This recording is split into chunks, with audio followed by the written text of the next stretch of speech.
Very good morning and welcome all of you to the news analysis in English with me, Jatin Verma. You can find me live every day here at around 8 a.m. So we are going to start with the news analysis in English. We'll incorporate some of the editorials also to help you guys comprehend the editorials in a better manner. So 8 a.m. is going to be the time. Since this is the first day, I'm making some of the announcements which are going to be relevant to the newcomers who are going to join us for the first time. Now, let's start with these very, very small and yet sweet motivational quote here. The comeback is always stronger than the setback. It has to be. Whenever you face some setback in life, the comeback that you make, failure is not important.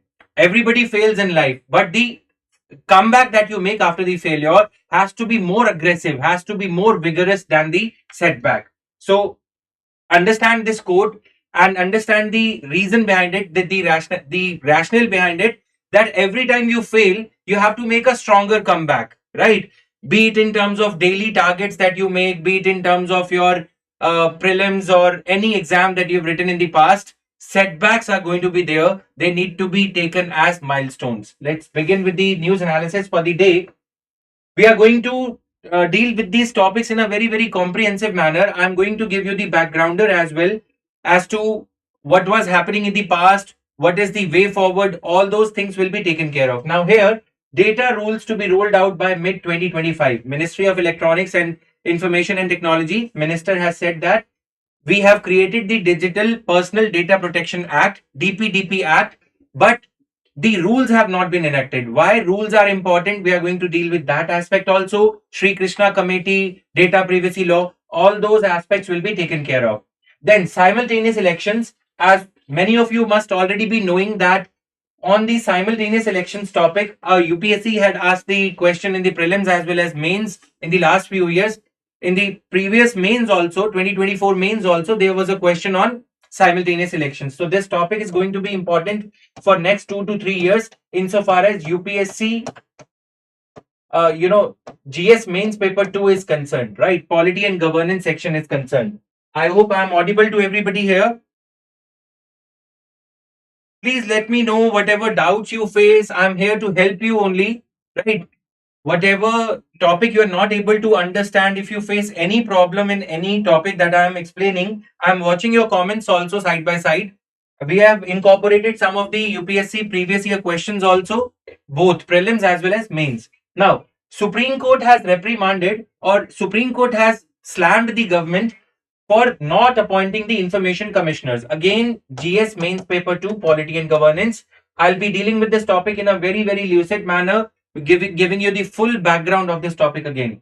Center yet to wake up from the slumber on dam safety. We know that you must have heard also that Mulla Periyar Dam is around 120 years old, 129 years old. Dam safety. Many a times we see that some of the dam breaches are happening, leading to floods in various parts, like Sikkim in the recent years, 2023, it happened. So those things we are going to deal with in this newspaper clipping through the medium of this particular newspaper headline today. Debate around vertical reservation and horizontal reservation. Now, transgender community, in 2014, Supreme Court said to the government that transgender community needs to be provided with reservation. But central government has not taken any action yet.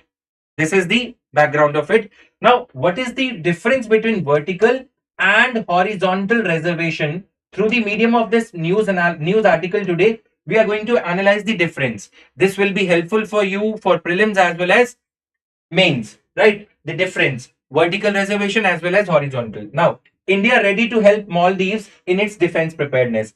We have been hearing about Prime Minister of India Modi's visit to Lakshadweep. Then Muizu, the incumbent president of Maldives, criticizing India go back campaign in Maldives. Those things we are going to deal with in a comprehensive manner. Then India gifting light combat aircraft or light helicopter to the Maldives. Then the projects, infrastructure projects that India has launched or India has been implementing in Maldives. What roadblocks have we been facing from China? All those things we are going to deal with. Now, one editorial we have dealt today, we have incorporated this editorial. Again, this editorial deals with the non-timely appointment of information commissioners. So these topics are going to be there, 6 topics to be dealt with very, very comprehensively. Now, see here, data rules to be rolled out by mid 2025. Guys, why these rules are important? We have enacted the act, we have passed the data, this Digital Personal Data Protection Act. Then why do we need these rules? Okay, DPDP Act as we call it. This is the Act of 2024. Why do we need the rules to implement the act? See, guys, an act in itself is just like a hanger, like the hanger you hang your clothes on. Okay, to implement the act, what we need is a shirt kind of a thing to be hanged on the hanger. Got it? So rules are like the details or like buttons or pocket on the shirt, which is required in order for any act to be implemented. Sometimes UPSC or any UPSC or any state PSC exam, they or in interview especially, they may ask this kind of a question, that why rules are important. Until and unless rules are published, rules are notified by the government, act cannot take effect. Okay, India has a long journey. India has had a long journey. We know that Article 21 talks about right to privacy. Now, we've had a long journey, as I was saying, that since 2017, it's been 7 years, complete 7 years, since the Putta Swami judgment, in which Supreme Court said that right to privacy is an integral part of Article 21. So it is a fundamental right. Now we are in the digital age. Sometimes the photographs, the data that you upload on the Google or on your mobile phone, it gets leaked. Especially we are in the age of Aadhaar, when our most precious details like the biometric details, the thumb impression, the iris scan, those details end up being in the public domain, right? So to prevent that from happening, geo misusing your data or the telecom provider, Facebook, these breaches have happened in the past. I have incorporated the examples also, real life examples of data privacy breaches in India. Aadhaar data leak. Okay, Aadhaar data leak has happened many a times in the recent past. Then data breaches at the banks. Sometimes the uh, passwords have been breached, etc. Right? Those things have been happening quite frequently in the recent past. Cambridge Analytica scandal. What is the scandal? Congress party had hired an agency from the US to profile the people whose accounts are there on the Facebook. What is data profiling? Understand this glossary. What do we mean by data profiling? Profiling means categorizing the data that you have on the basis of the caste of the people, gender of the people, income level of the people.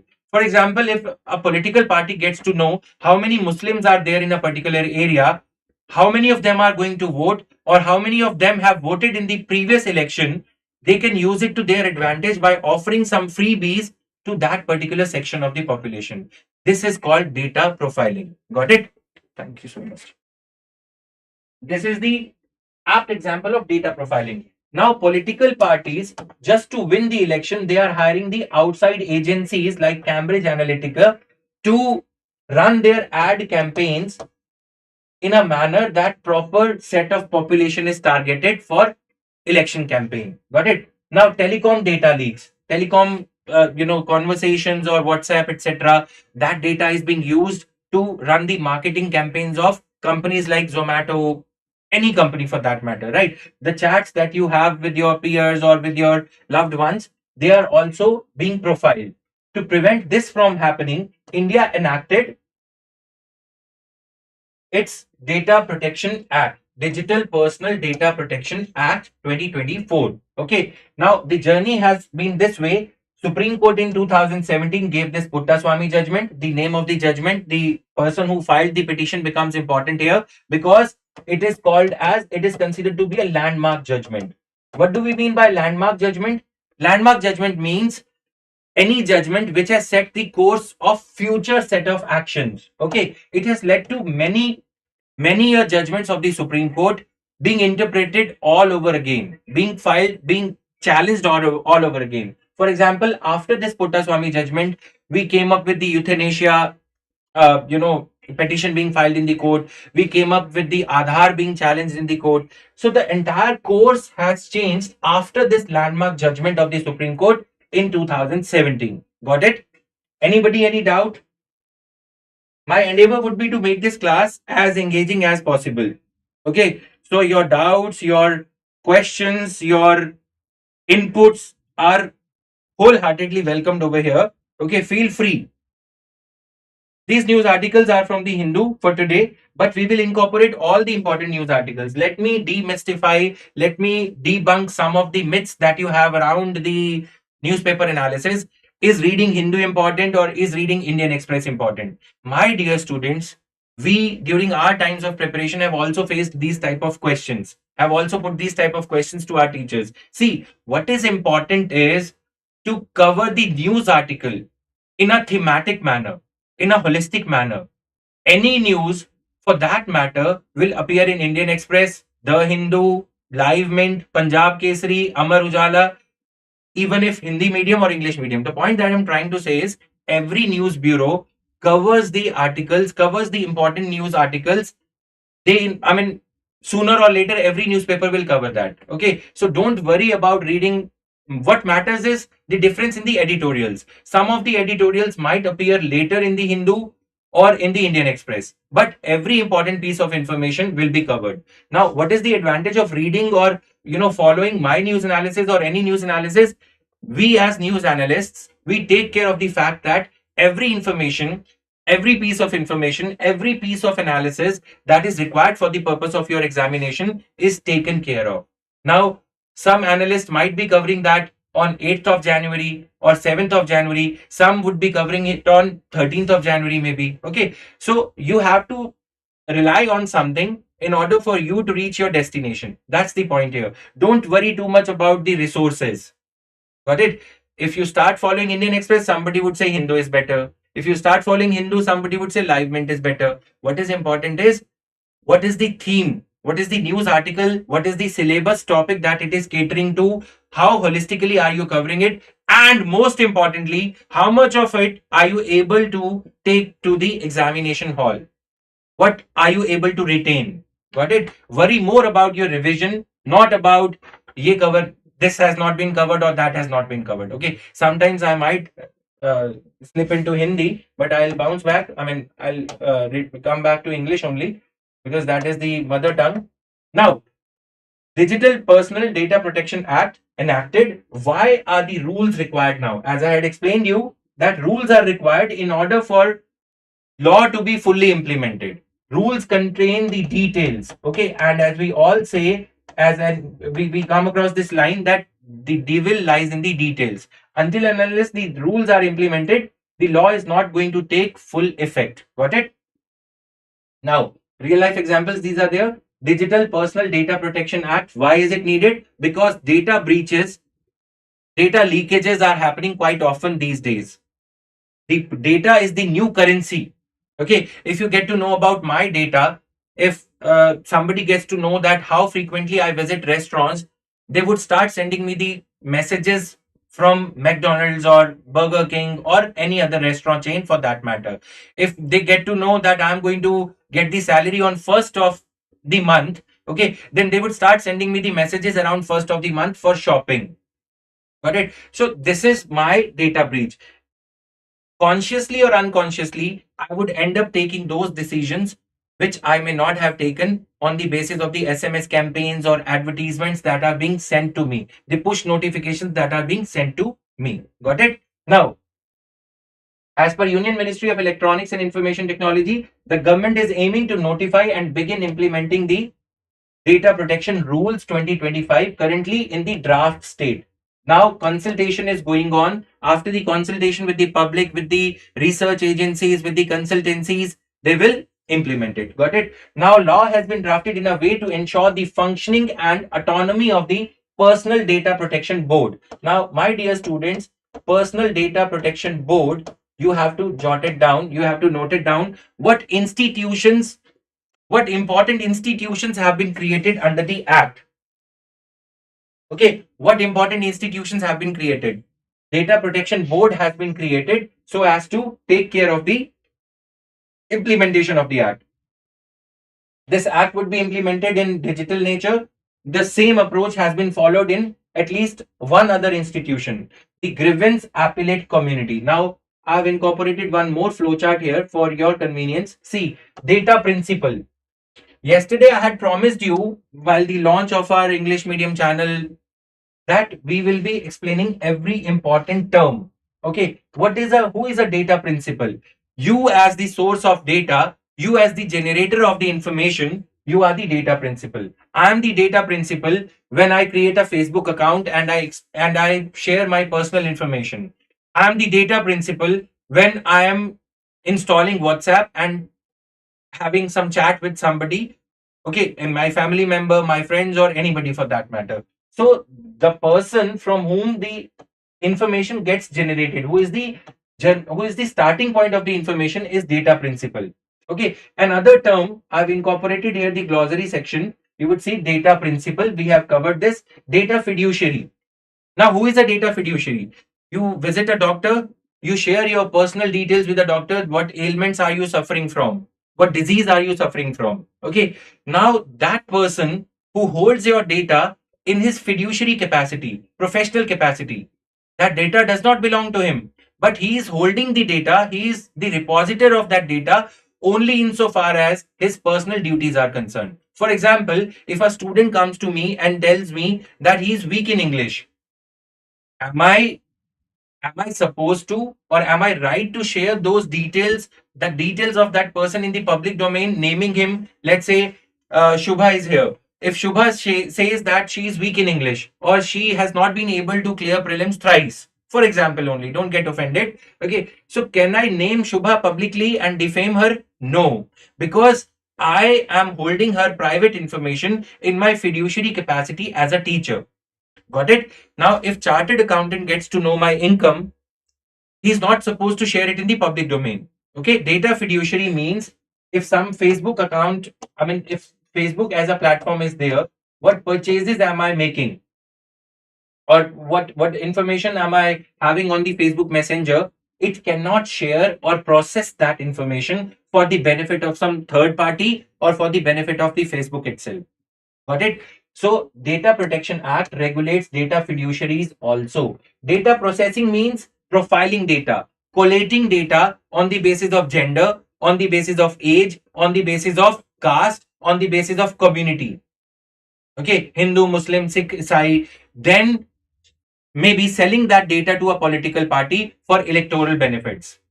That is that all these activities, data collating, data profiling, etc., comes into this category of data processing. They process data on the basis of income, on the basis of caste, community, prospective customers. Got it? That is also being regulated under the act. User rights. What are my rights? My rights, right to erasure. Erasure is a French term or term borrowed from the general data protection rules of European Union. UPSC had asked a question around this. Okay, see the easiness of the question here. Because it was at a very early stage, 2017 Puttaswamy judgment had come. 2018 they are asking this question, right? Which of the following adopted a law on data protection and privacy for its citizens known as General Data Protection Regulation? Okay, the answer was very easy. European Union. Anybody who had superficial knowledge, who was just regular with the newspaper, was able to answer this. Remember, I started the news analysis in 2017 at another platform. That year, because of our holistic approach of news analysis, we were able to click around 35 questions from the news analysis. Now, the credit does not go to me. Credit goes to the fact that regularity of the students who were regular with this, punctual with this, and were diligently making notes out of this, they were able to attempt 38 questions solely on the basis of news analysis. Got it? Now, even as I'm saying this, let me tell you over here that regularity, punctuality, first thing first, punctuality, regularity, and clarity will be the hallmarks of our DNA over here. I want you to reciprocate in terms of being regular, in terms of being punctual. Maybe there would be some delay, not from my side, but from the backend side. Today also I was here at around 7:45, 7:50 to start the DNA on time, but we will be hitting the clock at around 7:59 sharp and will be regular. Most important aspect is clarity. Okay. Reading newspaper is not enough. Gaining the background details, memorizing these details in whatever manner possible, in maybe interesting manner or flow charts. I'll try my best to help you guys memorize or retain these aspects in the easiest manner. Got it? Now, so these things are there. 2011, Justice AP Shah. Who was AP Shah? Since I've been teaching and all, so Delhi High Court Chief Justice, he was. Later on, he was appointed as the member of this, the chairperson of this committee on data protection. Okay, he recommended privacy legislation.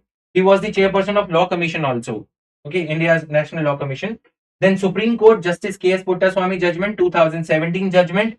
It declared right to privacy as a fundamental right. 2018, as a response to the Supreme Court judgment, government had to appoint this B.N. Sri Krishna committee to draft the data privacy legislation of India. Legislation drafted, it was passed in 2024 because in 2019 there were elections. We could not pass that legislation. 2024 was the year, thanks to COVID, another delay of another 2-3 years, and then 2024 was the year in which we passed the act. Now 2025, mid 2025, we are looking forward to rules being implemented. Got it? Now, this news clipping has been taken care of. Let's move further to the next one. Simultaneous elections, MPs on House committees seek more time for deliberations. Members of Parliament, who are the member 39 member committee, JPC, has been constituted because this is a contentious issue. Simultaneous elections means what? Simultaneous elections means that the entire nation, Lok Sabha, general elections, as well as legislative assemblies of all these states would go to elections, would go to polls all in one go. Okay, this is going to be a logistical issue because of our paramilitary forces being deployed through the nook and corner of the country. Again, we are a country which is afflicted by a lot of internal security problems. Naxalism, insurgency in northeastern India, right? Lawlessness during elections. So that is going to be a logistical issue. But government is trying to justify this move as being economical, as being cheaper, because every time elections are conducted, the policy paralysis happens. Government is not able to function effectively because of implementation of model code of conduct. Why? Model code of conduct leads to a situation where government cannot announce any new policy with regard to that state or that area which is going to polls. Every year we see 3 to 4 or sometimes 5 legislative assemblies going to polls, right? 4 to 5 legislative assemblies. Now, for those 4 to 5 legislative assemblies, government cannot announce any new policy measure for, let's say, 3 to 4 months until the polls are concluded. Got it? So that is the problem here. Polls, until and unless these get concluded, new policy measures cannot be announced. But I ask you one question. Do you think that your writing midterm exams during the school days or college days, was it a waste of time? No, it was a periodic evaluation. So similarly, for any party in the parliament, in the government which is in majority at the center, okay, let's say BJP is in majority at the center these days. So if BJP is being tested at the state level, isn't it a kind of a midterm evaluation as to how the government is doing, how whether it is successful in the eyes of the public or not, right? So simultaneous elections, even though it is being uh, presented as a very good idea, which is going to be cheaper, which is going to put the entire nation to polls in one go, it has got a problem, inherent problem, that it is nudging the voter. It is going to nudge the voter in the same direction. What do we mean by nudging? Nudging means arm twisting the voter in the same direction to vote for the same party at both the levels, union level as well as the state legislative assembly level. Got it? If the political party which is in power, that too with the super majority, let's say BJP is in power, it was in power with 282 seats from 2014 to 2019, 282 seats out of 545, right? Super majority. That political party sometimes becomes super majoritarian, or it exhibits majoritarian tendencies. It becomes, in a way, it becomes autocratic, not answerable to the public. For that political party to be tested on EVMs every single year, even though at the state level, it leads to some kind of responsibility. Whether it is able to manage the inflation, whether lawlessness in the form of riots or communal hatred is not there. Okay, so those pedestals government need to justify its performance on, for it to be responsible, for it to be called as a responsible government. That is why UPSC had asked a question in prelims that what are the characteristics of a responsible government, or what are the features of the constitution that lead to a government being responsible government. Parallel, the frequent elections, yes. Regular elections, yes. Regular elections is one of the basic, in a way, one of the features of the constitution which leads to a government being a responsible government. Got it? Now, the MPs have thought more time for this thing, that they need some more time. They have been given time till February, but they are saying that they need at least 1 year to fully go through the two laws that were passed in order for these, implementing the idea of simultaneous polls. So, main deliberations in the JPC on simultaneous elections, pre EVM era poll expenditure based studies given by Kovind panel. Okay, our former president of India, Ramnath Kovind, this committee was appointed under his aegis to justify the simultaneous elections, to give its views on the simultaneous elections. So it justified the simultaneous elections. Priyanka Gandhi had said that they had taken the pre-EVM era poll expenditure into account when paper ballots were being used. Okay, now with thanks to the advent of EVMs, now the expenditure isn't as much as it used to be before the advent of the EVMs. Okay, so this is one ground on which they have said that simultaneous elections are not being justified on a valid ground. They should have taken into account the data, the expenditure data of the post EVM period. Right now, second, model code of conduct leads to policy paralysis. For the glossary part, please jot it down. Policy paralysis. What do we mean by policy paralysis? Uh, During the era of Manmohan Singh government, it was said that it is a weak government. He was a weak prime minister, and various ministers were working at crossroads, cross purposes. P. Chidambaram and Pranab Mukherjee, finance minister and home minister respectively, were not at good terms, and they were taking decisions unilaterally. Okay, but after 2012, after the 2G allegations, etc., Commonwealth Games, 2G Spectrum scam, when it came to light, every bureaucrat was reluctant to sign on the file. They were shivering, okay, in holding while holding the pen. Why? Because they were afraid that whatever file they will sign on today in 2012-13 era, it might land up in the Supreme Court on the basis of allegations of corruption. Such was the terror of interference of the Supreme Court.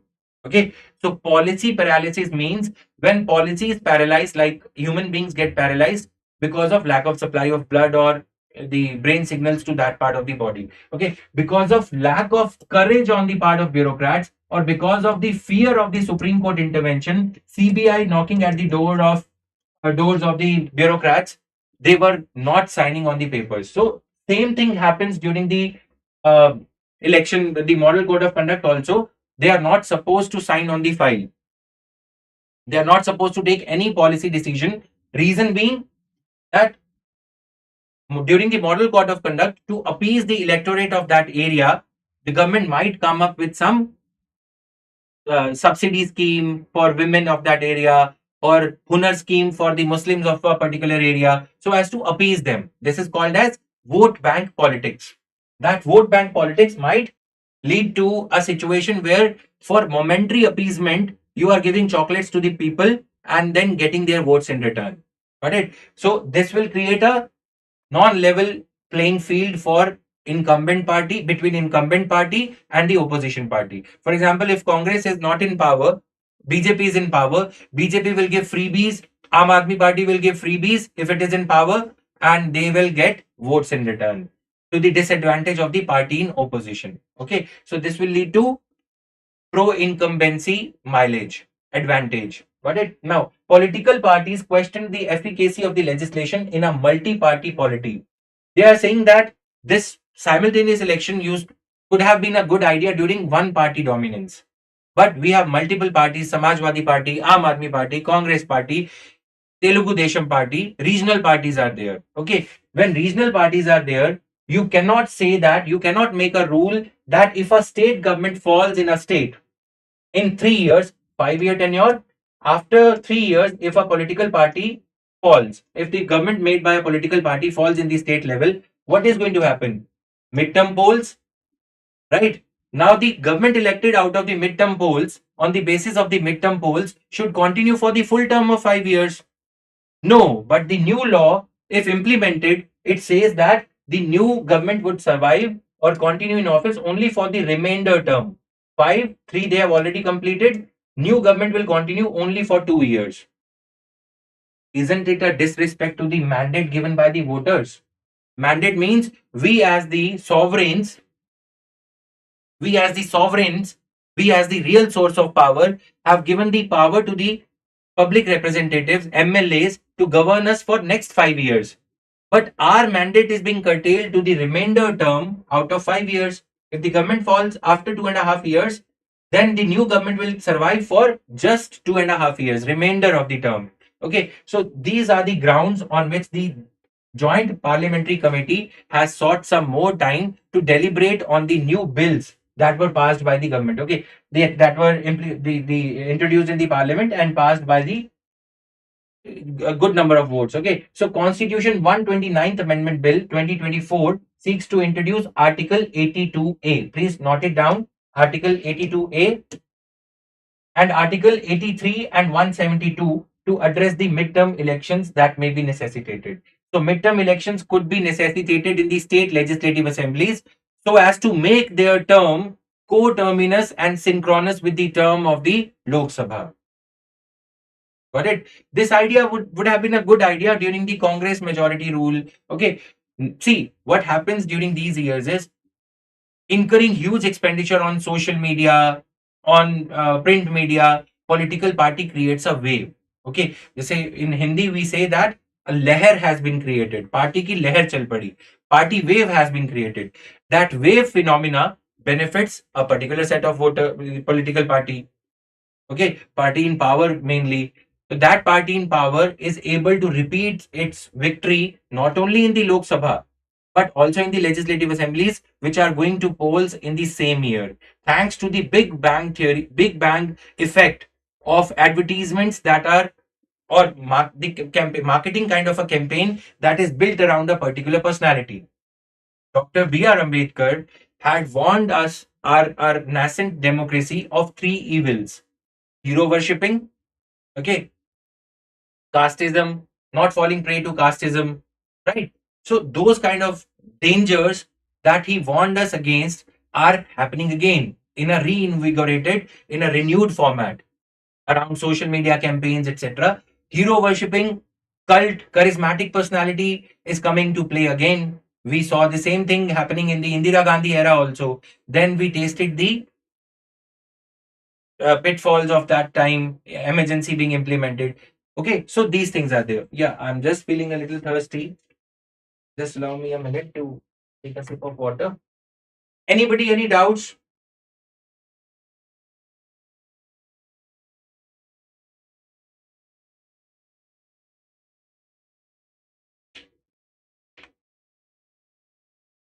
So these things are there, right? Now, these two laws were passed. We will deal with these laws in the coming days as and when the context warrants. Context would permit us. Okay. So, Article 327 allows the Parliament to make provisions related to polls to the Parliament or state legislature. So, it is by using Article 327 that the Union government has justified the drafting of this bill. Otherwise, federalism is the basic feature of our constitution, basic structure doctrine propounded by the Supreme Court in Keshwananda Bharati judgment. In that judgment, Supreme Court said that anything that compromises the federal structure, remember, federalism includes the right of the state assemblies to continue for a full term of 5 years.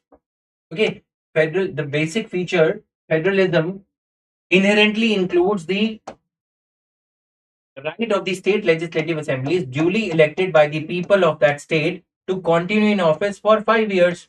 Every MLA who is elected, how can you curtail the tenure of state legislative assembly by using Article 327.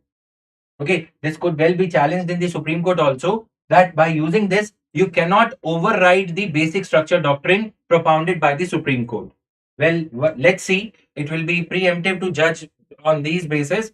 Let's see what happens in the coming days, JPC, etc., how this pans out. We are also wait and watch mode as to how this goes. Now, simultaneous elections. Let's have a look at this question. Simultaneous elections to the Lok Sabha and state assemblies will limit the amount of time and money spent in electioneering, but it will reduce the government's accountability to the people. Discuss. Okay. So this was the previous year question. Now these are the advantages and disadvantages. Very briefly, I'm going to deal with it. Simultaneous elections advantages: saving resources. It will help us in saving of resources. Reduce the election fatigue. Okay, election fatigue is after the poll campaign. You see, Prime Minister is his face is a little off in the sense that he looks very tired, and all the foreign trips after the election or before the election are cancelled for the prime minister. Just naming one person around whom the election campaign is built. Similarly, policy continuity. Policy continuity suffers. We have already dealt with this keyword, policy paralysis. Across these daily news analysis sessions over a period of time, I can comfortably say that you will have a very decent, very easy to comprehend list of around 500 keywords for every paper. GS mains paper 2, GS mains paper 3, GS mains paper 4, probity in governance, and other keywords that you can very easily use in your examination. See guys, brevity is an art. What do we mean by brevity? Brevity is an art or skill of expressing yourself in the easiest manner. Okay, in a lucid manner. Why do we need this vocabulary or subject specific glossary? We need it so that we can complete the paper in a time bound manner. If we have the right word to express the right thing, we don't end up consuming the unnecessary word limit in an unnecessary manner, unnecessarily, right? What happens is, if we are using this, let's say, probity in governance, okay, what do we mean by probity? That word, if not used, you'll have to use another set of 5 to 6 extra words to express single word probity. Okay, so similarly, policy paralysis. You can use this word to replace the complete line inaction on the part of the government or on the part of the administration. Simple word. What do we call as this policy paralysis? I have coined a certain set of terms also like judicialization of governance. Because the government is inactive or is not taking the required action, what is happening? Judiciary is chipping in and taking those actions or those steps which are to be legitimately taken on the part of the government. Judicialization of governance is leading to judiciary becoming more powerful. These type of keywords, catchy phrases help you score more, helps your answer look more attractive when relatively compared with the other set of answers written by the other candidates. Okay, they help you fetch more marks, and when examiner reads that you've coined your own terms or you've beautifully articulated your viewpoint, he gives you more marks, obviously, right? So now disadvantage is reduced government accountability. Now government accountability gets reduced because once in 5 years exams will be there. Imagine you writing the graduation exams only once in 3 years. You would be loitering around, you would be doing whatever you want to. But if periodic examinations or elections are happening, you are on your toes every 6 months. You are more responsible towards your studies, and similarly, government would be more responsible towards its responsibilities. Now, dilution of local issues. If national level election will hog all the limelight, like Prime Minister Modi said, if you will press the lotus button, your vote will automatically come to me. In a way, what was he saying? That your local issues will be taken care of by a leader sitting at the central level. Is it possible for such a diverse country as India? No. Local issues will get subsumed into national issues if simultaneous elections are conducted. If elections are conducted in a simultaneous manner. Right? Now, impact on coalition government. Coalition government, the survivability of the continuity of the government in office depends on the support of coalition partners.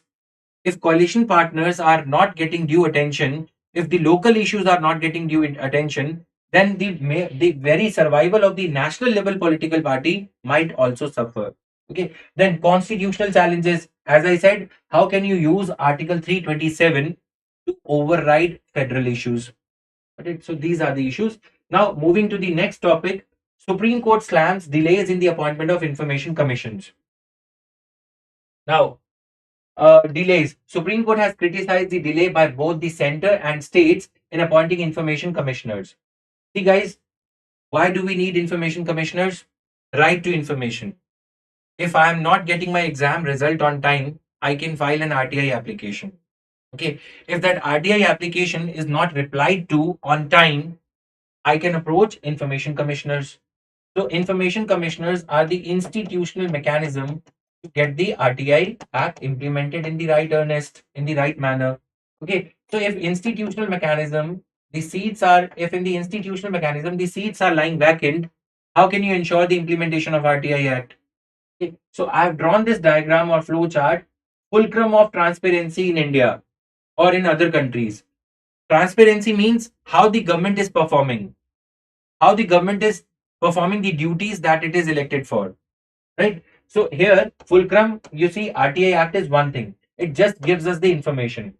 Then those RTI applicants need to be protected. This is an add-on information you can use in your GS mains paper too. Okay, the whistleblowers, according to Transparency International and other bodies that come up with the reports on transparency mechanism, transparency status in India, what they said is not many RTI applicants, whistleblowers in India who blow the whistle around any lack of transparency or corruption in India, they die. Okay, Sandeep, I'll answer your queries. You can put up all your queries, all your questions, others also. You keep posting your doubts. I'll go through all your comments in the last 5 minutes and answer all of them. Okay. Now, see here, Protection of Whistleblowers Act. Whistleblowers need to be protected. For them to be protected, we have Lokpal and Lok Ayukta, which is again more of a Lokpal. The office recently got opened, that too in the basement of a good hotel in India. It hasn't been given its own office. Lokpal, despite 10 years of its passage, of its creation. Lokpal Act was passed in 2013-14, Manmohan Singh era. Still, it is a defunct body, toothless tiger, right? We can use these type of terms in our examination. Now, Right to Public Service Delivery Act. This is a prelude to RTI, I would say. If you are getting your services, your ration card, your driving license, your marriage certificate, your passport being made on time, half the number of RTI applications being filed in a year would come down. Why do people file RTI? Vyapam scam, Madhya Pradesh. The fellow did not get his result on time, or he sensed some scam in it. He filed an RTI application, and that application unearthed a big scam in which governor of Madhya Pradesh was also involved, including the chief minister. Some doubts were cast on the office of the chief minister also, Madhya Pradesh, right? So if these services are being delivered to public on time, water connection, electricity connection, they don't need RTI application to be. They don't want to file the RTI application. But if RTI application is filed, there has to be a well-functioning information commissioner, office of information commission, which is not there. 8 vacancies. 8 vacancies. Right now, I have given my own inputs also. You've understood the context. Okay, what is the text to it? Text says that there are 8 vacant posts for the information commissioners, leading to a backlog of over 23,000 pending appeals. Is this data important, sir?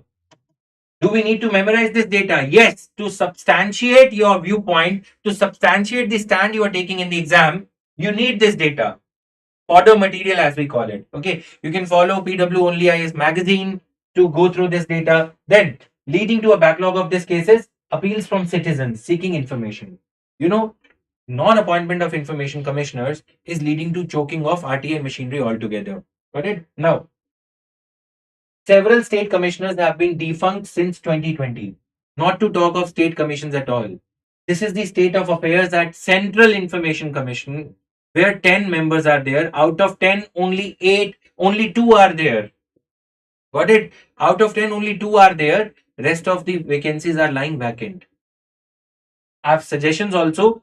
I will be giving JV's inputs at relevant places. See, editorial is there. Editorial has repeated the same thing.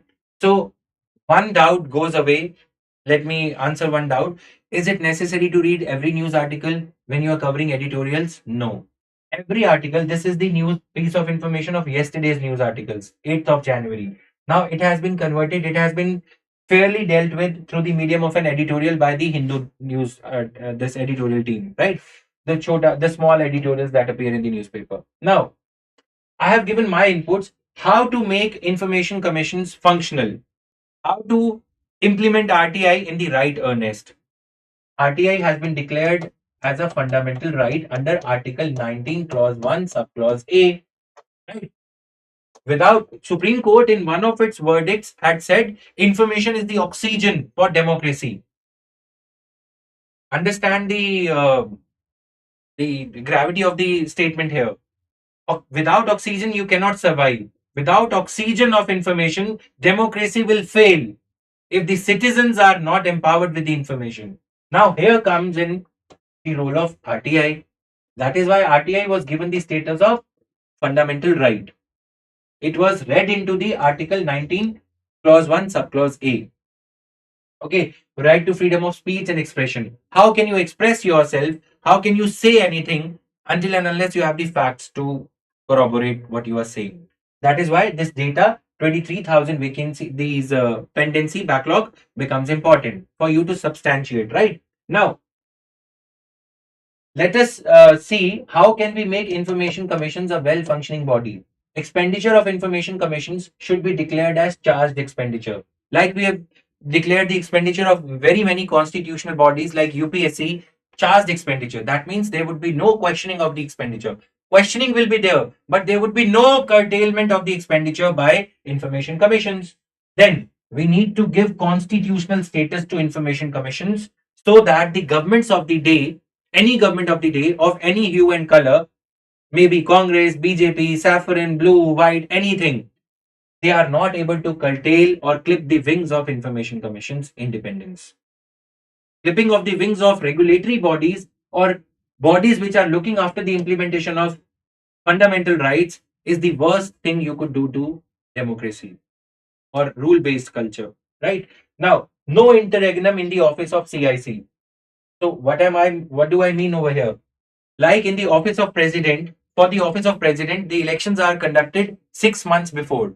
The process of elections starts 6 months before the president actually retires. It is it is a nominal office though, right? But it is important. If the office of the nominal head of the country cannot afford to have the vacancy, how can the offices like Information Commission, UPSC, very many other commissions can afford to be vacant for such a long time? You getting my point? If the office of the nominal head of the country cannot remain vacant, how can the functional bodies, real heads, real executive bodies remain vacant for such a length of time? Right? So this is how you can present your argument. These are three suggestions.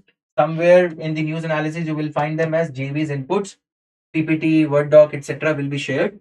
So these things are there, right? Now, legal precedent, Supreme Court has said that you need to make them a functional body.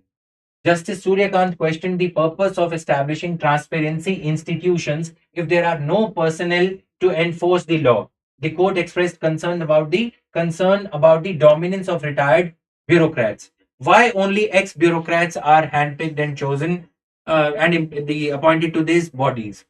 They are the government's tomboys, I would say, na? Favorite chaps. So only these bodies are being manned by ex-bureaucrats only. Why no RTI activists?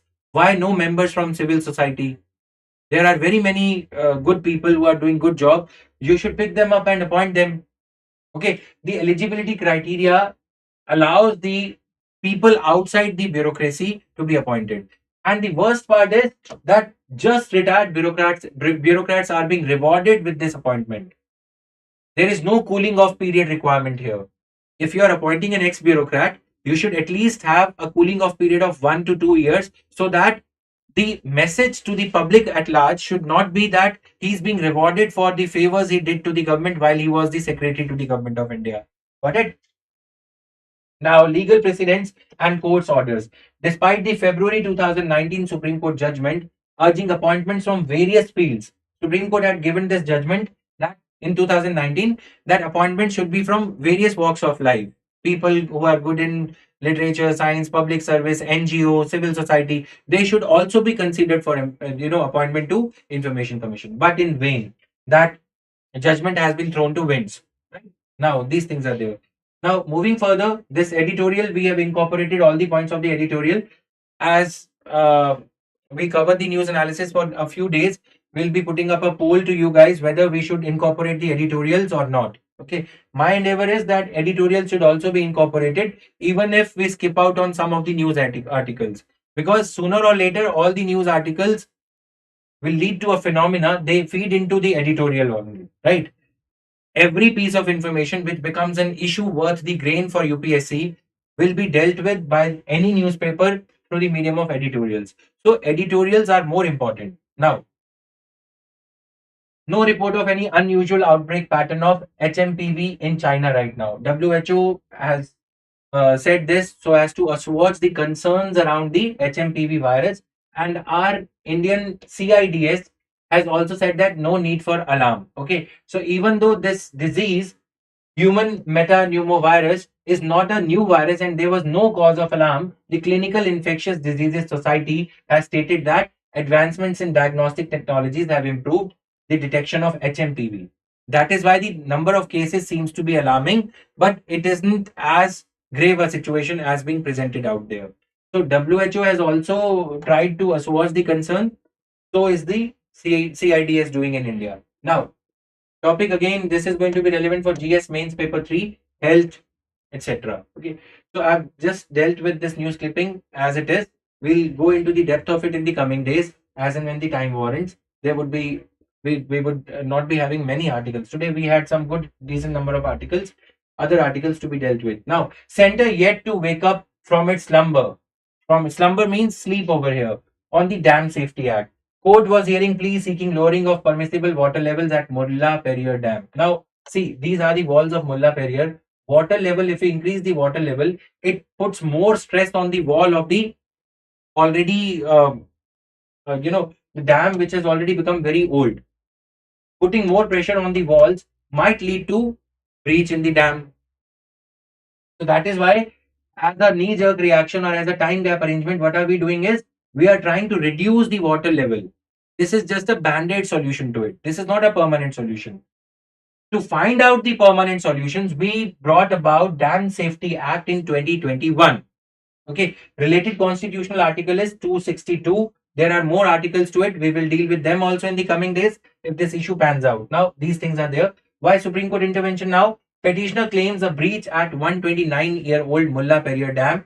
And in the light of this petition, Supreme Court took a review of what has the government done so far to implement the 2021 law. Now, the Supreme Court orally said no directive has been given, only general observation, oral observation that union government was yet to wake up from its sleep and fully implement a nearly 5-year-old law to prevent disasters related to dams and ensure their safe functioning.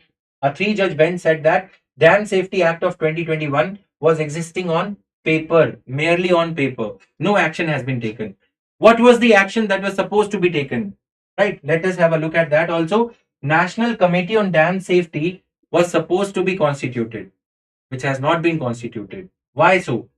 Supreme Court also highlighted the need for government to be transparent about the composition of the National Committee. Again, the bureaucrats are to be carefully chosen. They should not be biased in favor of central government. Okay, the composition has to be such that all the states are fairly represented, and the bureaucrats or the members of the committee should not be biased in favor of the central government. Okay, salient provisions of the Dam Safety Act. See, there are two sections, Section 5 and Section 6. Section 5 of the Act mandates the National Committee on Dam Safety to be constituted within 60 days of passage of the Act. It's been 5 years. As we always say that India is very good at bringing about good laws. We copy paste, I'm so sorry, we copy paste laws from the foreign jurisdiction, but we do not implement them in the right earnest. Okay. Now, composition of the committee. Again, section 5 deals with the composition. Memorize this article. Section 5 says that the committee would be chaired by a Central Water Commission chairperson and have representatives from the center and states and include 3 specialists in the field of dam safety. So these could be civil engineers who have dealt with the water as the issue, dam safety as the issue over their career, right? Yes, PDF will be available. Okay. Now, tenure. The committee is to be reconstituted every 3 years. This could be put up as a question also in the prelims. So jot down these details. Now, salient provisions again. Section 6. Committee's crucial function under Section 6 includes evolving policy on dam safety, guidelines and standards. When is a dam supposed to be retired? These guidelines are not only for the governments to be looking after, right? For the governments to observe. These guidelines are also applicable to the construction companies which are looking after the dam management companies. These days, some of the state governments are hiring private agencies. Okay, now this is there. Now, provides provisions for surveillance, inspection, operation, and maintenance of all the large dams in the country to prevent dam failure related disasters. Now you could use this topic for your disaster management syllabus topic also, micro listing. We will deal with the micro listing in the coming days. Okay, some aspects of the syllabus I will decode so that you are able to see what topics are feeding into what macro listing of the syllabus. GS mains paper 3, GS mains paper 2, so that you are able to correlate the news clippings to your syllabus topics. Got it? Now, the National Committee on Dam Safety will be set up to prevent dam failure related disasters and maintain the standards of safety. Please jot them down. What are going to be the functions of National Committee on Dam Safety? Then states are also supposed to create their dam safety units. Okay, dam owners must establish a dam safety unit, prepare emergency action plan. You can see that this could be a very good material for your disaster management insofar as dam safety is concerned, right? Now, head of dam safety, the chairman of Central Water Commission is responsible for overseeing dam safety. Then states, role of states, state committee on dam safety is also to be constituted. State dam safety organization, 2 organizations at the state level, state committee on dam safety and state dam safety organization. These are the organizations to be constituted at the state level. Now, states must classify dams based on hazard risk, conduct regular inspections, create emergency action plan.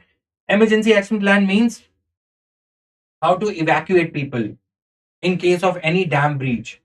Okay, any dam, like in Sikkim, I've incorporated these recent disasters also just to help you correlate the topic. Teesta hydroelectric project, Sikkim, right? Then Tungabhadra Dam, Karnataka. Then this Lambadug hydroelectric project, Himachal Pradesh. Mahan 3 hydroelectric project, Chhattisgarh. This was the recent one. Okay, it led to the collapse of the dam wall because of the flood in the upper reaches of the river. So these things are happening. A very interesting issue again, atrocity complaint. I think we are exceeding the time also. I'll just try to conclude it. So atrocity complaint puts the spotlight on reservation debate within transgender community. What is happening is a member of the transgender community, Miss Devika, she's filed a petition in the court that being an SC, being a member of the scheduled caste with due respect, as well as the member of the transgender community, she has been victimized on 2 grounds. Primarily as an SC, she has faced the atrocity at the hands of non-SC population, non-SC members. Got it? So vertical reservation means when the reservation provisions are implemented in this manner that SC, ST, OBC, okay, they will get their quota of reservation meant for transgenders. Got my point? Horizontal reservation is when you give the reservation, suppose there is 27.5% reservation for a certain section that is divided amongst women, disabled. This is horizontal. Vertical is going deeper. Horizontal is spreading that reservation, distributing that reservation across the spectrum. Women, children, transgenders, senior citizens, like that. Got it? poorest of the poor, destitutes as we call them. Okay. So now what is happening is debate, even as the debate around the reservation for transgenders is still lingering on, is going on and on, a new demand, a new shade to it has been added, that whether there should be vertical reservation only or should it be horizontal reservation for transgenders. Okay. One school of thought says that there should be vertical reservation so that SCs and STs are not victimized amongst the transgender community. Whatever reservation, let's say 1% reservation or 3% reservation will be there for transgenders, that 1% reservation should be so divided that 27% of it should go to SCs, remaining 27.5 or 8.5 should go to SCs, STs, again 27, 22 goes to OBCs. Okay, 27, 22 should come here though. Got my point? Now, horizontal says that this should be divided amongst women, children, likewise. Understood horizontal versus vertical? So, Supreme Court had invented this concept of vertical versus horizontal in the Indira Sahani judgment of 1992. Jot it down. This could well be a question that in which judgment of the Supreme Court did Supreme Court come up with the distinction between vertical reservation and horizontal reservation? Explaining the concept of vertical and horizontal reservation, Supreme Court in Indira Sahni case held that when the reservation is made in favor of scheduled castes and scheduled tribes and other backward classes, that is vertical. Okay, horizontal is like I've incorporated this diagram also. This one. See, vertical is going deeper like this, and horizontal is spreading this base scheduled caste among spreading this 22% reservation, 22.5% reservation amongst the women of the scheduled caste, amongst the children of the scheduled caste, among the individuals with disabilities within that scheduled caste community. This is what horizontal becomes. Horizontal is SCs, reservation meant for SCs is distributed to vulnerable sections amongst SCs. Got it? So, status of horizontal reservation, what happened in the Nalsa judgment in which Supreme Court gave the direction to the government to come up with the reservation for transgenders. Okay, government has not taken any action yet, but that judgment also lacked in its clarity. That judgment did not specify whether the reservation is going to be horizontal or vertical, right? Now, this is like many states, Tamil Nadu, Karnataka, Madhya Pradesh have made individual efforts, even though the central government has not taken any concrete step towards the Supreme Court directive of giving reservation to transgenders. Right? Now, have made individual efforts to include transgender persons in the reservation categories. So this is there. Coming to this part, uh, even as this all this is happening, Shashi Tharoor sir came up with the bill in 2024, July 2024. It was a private member's bill to propose 1% reservation for transgender community across categories in government establishments, including educational institutions. Right. So he says that 1% reservation should be given. A bill should be passed in the parliament. But since it was a private member's bill, that too from the Congress leader, how could BJP let it pass? Let it be passed, right? Now, this is there. India ready to help Maldives in its defense preparedness. So, Maldives defense minister met our Indian counterpart, Rajnath Singh sir. Mohammad Ghassan Maimoon was on a visit to India. So, they both signed some deals in through which India would be passing on some equipment, defense equipment to Maldives, right?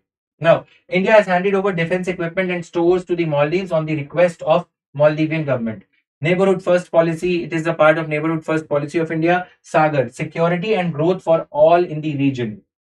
As a part of its Sagar initiative, India has been instilling a sense of confidence and giving all help that it could to its neighbors, including Sri Lanka. We, in the recent past, saw that to Sri Lanka also, we had given this debt waiver or we had extended a line of credit to Sri Lanka during the time of its need. So, likewise, India has acted as a first responder to every crisis that has happened in the Maldives in the recent last 10-15 years. Despite that, Maldives and other neighboring countries have time and again ditched India. That makes us ask this question whether India is a soft power. What do we mean by soft power? Soft power means whether India is a soft state, rather. Soft state means any state who is considered to be too weak, okay, for others to take advantage of. That is what Nepal has done to us. That is what Maldives has done to us. Its incumbent president, until recently, he was saying India out campaign. He was preaching India out campaign, that all the Indian military personnel that are deployed in Maldives for safeguarding Indian interests, they should be ousted from India. India should take them back. But they realized later on that no, they cannot do without India's help. Because China's checkbook diplomacy, China's string of pearls theory of encircling India, this is what these are the policies that these neighboring countries of India, they fall prey to, they become the victims of, and later on they realize that they are in a debt trap. This has happened with Sri Lanka in the recent past. This has happened with Maldives and Nepal many a times. Bhutan is the new going to be the latest victim of this, but India has been trying to safeguard its interests in the Bhutan. Now this is there. Okay. Now what recent gestures have been bestowed by India upon Maldives? 2014 male drinking water crisis. In the wake of drinking water crisis in Maldives in 2014, India had dispatched, tankers on the ships for Maldives rescue. Now, India came to rescue by sending its heavy lift transporters like C-17 Globemaster with water on board. Now, 2020 COVID-19 crisis, we gave vaccines for free, even as our own population was suffering. Then, Greater Mail Connectivity Project. This begs a more detail-oriented attention here. $500 million infrastructure project, out of which 100 million has been given as grant by India. Grant means khairat, free, without any repayment condition. Okay, 400 million is the line of credit. Guys, what do we mean by line of credit? Line of credit means, let us say that this entire project is to be implemented. If you have implemented the project till, let's say, this point, the grant of, let's say, 50 million would be released. The more the project is completed, more the grant would be released. 25 million, 25 million, likewise. More the number of milestones you achieve, more amount out of line of credit would be released by Government of India in the form of loan. Got it? These terms, why am I explaining them? Sometimes in the interview, you guys, when people fumble and they're not clear about it, knowing the meaning of these simple terms help you retain them better and reproduce them in your examination situation. That is the idea here. Okay. Very small terms. I would keep on explaining in between. Now, Greater Mail Connectivity Project, it is a 6.7074 kilometer project, out of which 100 for implementation of which 100 million US dollar grant, 400 million US dollar as a loan, as a soft loan at a rate of interest of 1.5 to 2% has been given by India to Maldives for this thing. Now, what is it going to do? It is going to interlink these three islands. Okay, Mail with the Mail capital. This Velana airport, this island project will be implemented. These two islands would be implemented. Then willingly, then sorry, this would not be implemented. Mail would be linked with willingly, then Gulifahu, and then Thilafushi. Interlinking of these three islands would lead to road connectivity between these islands, making transport easier between these islands of the Maldives. Okay, Mail as the capital city would be linked with willingly, Gulifahu, and Thilafushi. This was a bit of map work from today onwards. Okay, like we will be having some element of map study in every class. Last leg of our lecture, last 5 minutes, you would get something related to maps. Motivational quotes or the quotes by important thinkers would also be decoded as we proceed along the lectures in the coming days. This was all. It was a bit longish today. We will try to restrict it to under 1 hour, 53 minutes. Thank you for watching, guys. Thank you. Bye bye. Have a good day. Keep on planning your day. Every plan, every small micro plan, daily plan that you will make will feed into your larger story of success. Okay. With that, I take your leave. Thank you, guys. Bye bye.